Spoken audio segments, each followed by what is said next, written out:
Well, talking of bullying, actually, but to a particular individual, someone that has been subjected to some really cruel comments lately is singer Jake Quickenden's 4-week-old son, Leo. After posting clips of the adorable baby boy on social media, trolls said that Leo needed Botox, is ugly, and has yet to develop a lovable face and is weird-looking. Now, Coleen, you're mates with Jake, and this hit him quite badly, didn't it?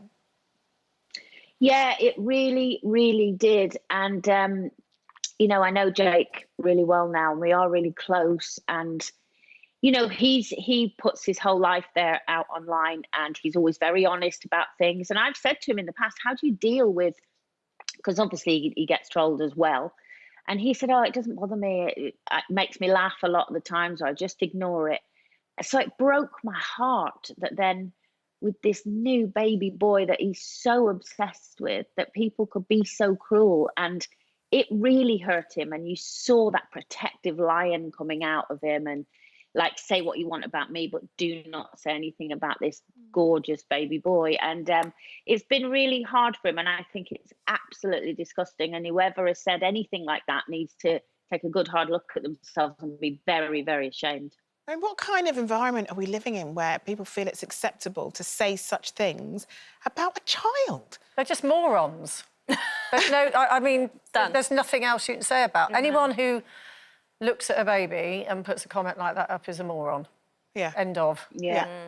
And I mean, I don't know, is there a part of us that perhaps feels like we need to protect our children from that sort of thing? Definitely. I think it's one of those things, isn't it? Like, I've kind of, you know, over the years, I've had things written about me, or people have sent me messages and stuff that aren't very nice. And yes, they did hurt, but I find I've learned how to brush those off. But the minute I had the boys, anything anyone said about them, just it angers me so much.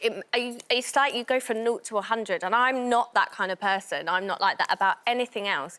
But if they say anything about Wayne or my kids, oh look, I find it really hard to get over that, and I don't understand why you would feel the need to say that about someone's child. Like, even when I named Parker, people had an issue with it. And I know it's now I don't care, but at the time I was like, oh my God, so much thought had gone into that name, and I really liked it, and now he's got it forever and everyone hates it. And I just think it takes a particular person to say those things. But I also think because you're not necessarily identified online, sometimes people just don't think. And I think if you knew, if you were able, there was some sort of system where you knew where they lived and you went and knocked on their door and said, excuse me, that comment, they would be mortified. I think sometimes people just don't think. The connection isn't there. That actually it's a human being, and a human being with feelings.